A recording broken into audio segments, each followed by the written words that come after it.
PhD করে এত শিক্ষিত হয়ে কি হবে যদি আরবির আরিফটা না জানেন? আপনি যদি মুসলমান হয়ে 5 ওয়াক্ত নামাজের নিয়তটা সঠিকভাবে পড়তে না পারেন, সূরা ফাতিহা এখানে অনেকে আছে বোম মারলে বের হবে না। কথা বলেন, এগুলো যদি আপনারা সহি শুদ্ধভাবে পড়তে না পারেন, এত অট্টালিকা, এত বাড়ি, এত ক্ষমতা, এটা দিয়ে কোনো লাভ আছে?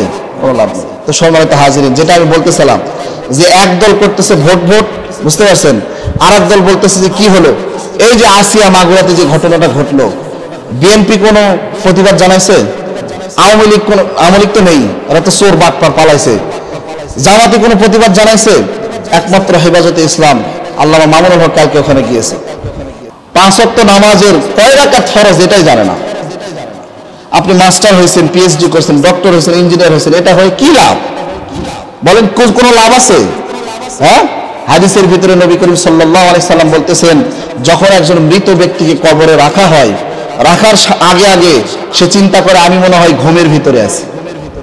কার ভিতরে? ঘুমের ভিতরে। যখন কবরে তাকে রাখা হয়, আল্লাহ তাআলা যখন আবার তাকে জীবিত করেন, জীবিত করার পরে সে যখন জীবিত হয়ে যায়, সে চিন্তা করে আমার ঘুমটা মনে হয় ভেঙে গেল, আমি মনে হয় স্বপ্নে দেখতেছি। কি দেখতেছি? স্বপ্ন দেখতেছি। এর আগে তার চাচা ভাতিজা সমস্ত আপনজনকে ডেকে ডেকে বলে, আমাকে বাঁচাও, আমাকে কোথায় নিয়ে যাওয়া হচ্ছে, আমাকে তোমরা কেন পর করে দিতেছো?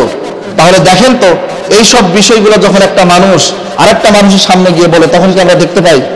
মৃত মানুষ যখন গিয়ে বলে, তখন কি আমরা দেখতে পাই? এটা আমরা বিশ্বাস করেন যে করে? এটা অবশ্যই করে, রাহাজারি করে যে আমাকে বাঁচাও, তোমরা কেন আমাকে পর করে দিতেছো? আর যখন তাকে উঠানো হয়, সে চিন্তা করে আমার স্বপ্ন মনে হয় ভেঙে গেল।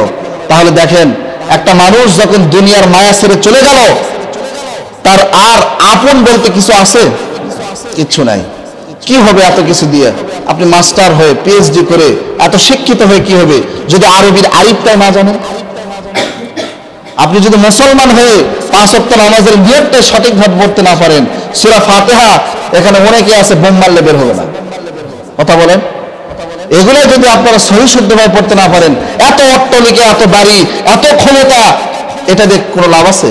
কোনো লাভ নেই। তো সম্মানিত হাজিরিন, যেটা আমি বলতেছিলাম যে একদল করতেছে ভোট ভোট, বুঝতে পারছেন, আর একদল বলতেছে যে কি হলো, এই যে আসিয়া মাগুরাতে যে ঘটনাটা ঘটলো, বিএনপি কোনো প্রতিবাদ জানাইছে?